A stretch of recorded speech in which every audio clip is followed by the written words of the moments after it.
How Netflix turned a $50 million rejection Mom, into can an we get $8 billion this movie? empire Part 1. What if I told you that one of the Start biggest with these companies titles. in the world was Then we once scale it offered digital. for just $50 million and got rejected? That single decision would become one of the most expensive watch it now. mistakes in business history. Back in we the go, late guys. 1990s, if you wanted to watch a movie, you didn't open an app. You drove to a Blockbuster store. With thousands of locations across America, Blockbuster controlled the home entertainment industry. It looked completely unstoppable, but two entrepreneurs saw a problem. Reed Hastings and Mark Randolph believed renting movies shouldn't require driving to a store or paying painful late fees. Instead, they imagined a simple service where DVDs arrived directly at your doorstep. People laughed at the idea. Who would wait for a movie in the mail? Despite the criticism, Netflix launched in 1998 with a completely different vision. Customers could browse movies online, order them in minutes, and receive them by mail. It wasn't perfect, but it solved one major frustration: no more wandering through crowded stores hoping your favorite movie was still available. Then Netflix introduced something even more revolutionary: a monthly subscription.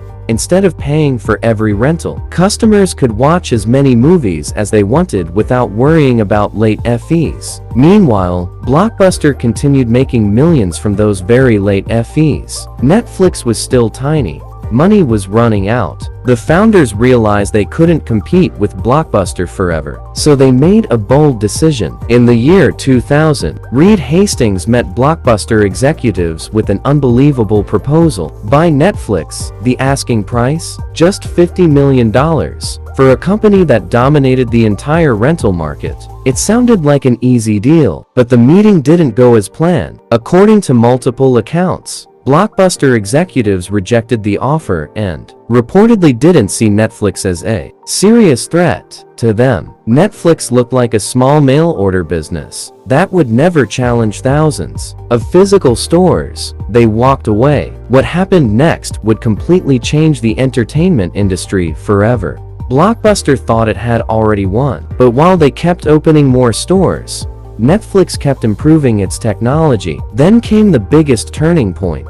In 2007, Netflix introduced something almost nobody believed would replace DVDs: streaming. Instead of waiting for a movie in the mail, people could press one button and start watching instantly. The timing was perfect. Internet speeds improved. Smart TVs arrived. Phones became more powerful. Netflix wasn't just renting movies anymore, it was changing how the world watched entertainment. Blockbuster finally realized the danger. They launched their own online service, but it was too late. Years of depending on store rentals and late fee revenue made it almost impossible to catch up. In 2010, Blockbuster filed for bankruptcy. The company that once laughed at Netflix disappeared. Netflix didn't stop there. It invested billions in original shows like House of Cards, Stranger Things, and global productions that attracted millions of subscribers worldwide. Today, Netflix serves hundreds of millions of members across the globe